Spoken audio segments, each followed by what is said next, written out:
ফুলগুলা যখনই এইরকম ফুটতে থাকবে তখনই কিন্তু প্রথম সার ব্যবস্থাপনা করতে হবে।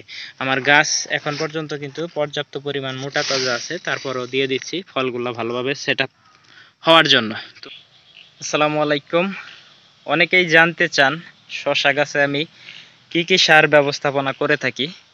তো আমার শশা গাছের বয়স আজকে 22তম দিন, আর এই 22তম দিনে কিন্তু ভরপুর ফুলজালি চলে আসতেছে, ফুল ফোটা ফোটা ভাব হয়েছে। সেই সময়ই কিন্তু আজকে আমার এই প্রজেক্টে আমি প্রথম সার ব্যবস্থাপনা করতে যাচ্ছি। তো আমি আপনাদেরকে একটু দেখানোর চেষ্টা করি কি কি সার এখানে আজকে দিয়ে দিচ্ছি। তো এখানে মূলত প্রথম অবস্থায় এখানে টিএসপি নিয়েছি আমি 10 কেজি 25 শতক জায়গার জন্য, টিএসপি 10 কেজি, এমওপি নিয়েছি এখানে 8 কেজি, এবং কি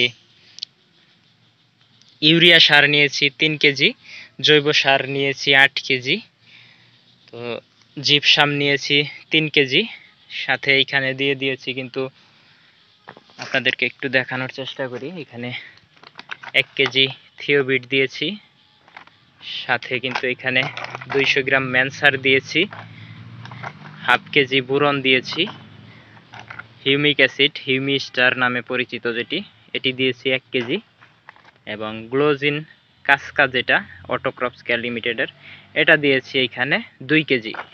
তো মোট এইখানে এইগুলা দিয়েই কিন্তু মিক্সিং করতেছি। তো আপনারা অনেকেই প্রশ্ন করে থাকেন যে আমি আমার শশার প্রজেক্টে কি কি সার ব্যবস্থাপনা করে থাকি। তো তাদের উদ্দেশ্যে আজকের ভিডিওটা করা, আশা করছি আর প্রশ্ন করা লাগবে না।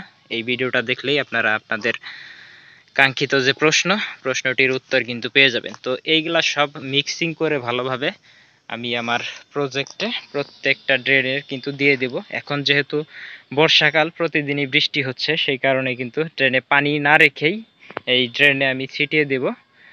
আর এখানে যেহেতু আমি জৈব সার দিয়েছি, এই সারগুলা দ্রুত গলানোর জন্য, তো আপনারা দ্রুত সার গলানোর জন্য কিন্তু জৈব সারটা ব্যবহার করতে পারেন।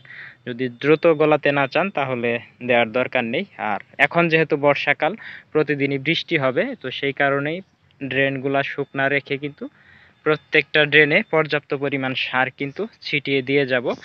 তো পরবর্তী আপডেট এই প্রজেক্টের পাবেন ইনশাল্লাহ। সে পর্যন্ত সবাই ভালো থাকবেন, সুস্থ থাকবেন, আর অবশ্যই আমার চ্যানেলটি সাবস্ক্রাইব করে রাখবেন। আর যারা নতুন ভিডিওটা দেখছেন অবশ্যই চ্যানেলের সাথে থাকবেন, কারণ আমি কিন্তু আমার প্রজেক্টে সবসময় শশার চাষই বেশি করে থাকি, ওইটার ভিডিওই কিন্তু দেওয়ার চেষ্টা করে থাকি। আর একটু যদি দেখানোর চেষ্টা করি, দেখতে পাচ্ছেন গাছের কন্ডিশন খুবই ভালো, এখন পর্যন্ত কোনো রোগবালাই নেই। এই যে পুরুষ ফুল কিন্তু ফুটে আছে, এইখান দিয়ে কিন্তু স্ত্রী ফুলের অভাব নেই। তো আপনারা যারা এই মুহূর্তে শশা চাষ করতে চাচ্ছেন অবশ্যই ভিএনআর সিডের কৃষ করতে পারেন, এটির রেজাল্ট কিন্তু দুর্দান্ত। আমি কিন্তু গরমের সিজনে এই জাতটাই সবসময় বেছে নিতে বলি আপনাদেরকে। এই যে এই পাশে একটু দেখানোর চেষ্টা করি, এই যে ফুলগুলা যখনই এইরকম ফুটতে থাকবে তখনই কিন্তু প্রথম সার ব্যবস্থাপনা করতে হবে। আমার গাছ এখন পর্যন্ত কিন্তু পর্যাপ্ত পরিমাণ মোটা তাজা আছে, তারপরও দিয়ে দিচ্ছি ফলগুলা ভালোভাবে সেট আপ হওয়ার জন্য।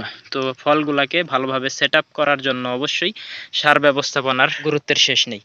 তো অবশ্যই সার ব্যবস্থাপনা করবেন এই সময়টাতে। আমার গাছের কন্ডিশন একেবারেই ভালো, কোনো গাছেই কোনো রোগ ব্যাধি নেই। তো এই পাশে দেখতে পাচ্ছেন কিছু কিছু গাছ কিন্তু এই পাশে মাইর গেছিল। তো মাইর যাওয়ার একটা কারণ, এখানে পাখিতে বীজগুলাকে খেয়ে ফেলতেছিল, তো সেই কারণেই কিন্তু এরকম অবস্থা হয়েছিল। তো যাই হোক, এই প্রজেক্টের প্রতিনিয়ত আপডেট পাবেন এই চ্যানেলের মাধ্যমে। সে পর্যন্ত সবাই ভালো থাকবেন, সুস্থ থাকবেন, আর অবশ্যই চ্যানেলের সাথে থাকবেন। আল্লাহ হাফেজ।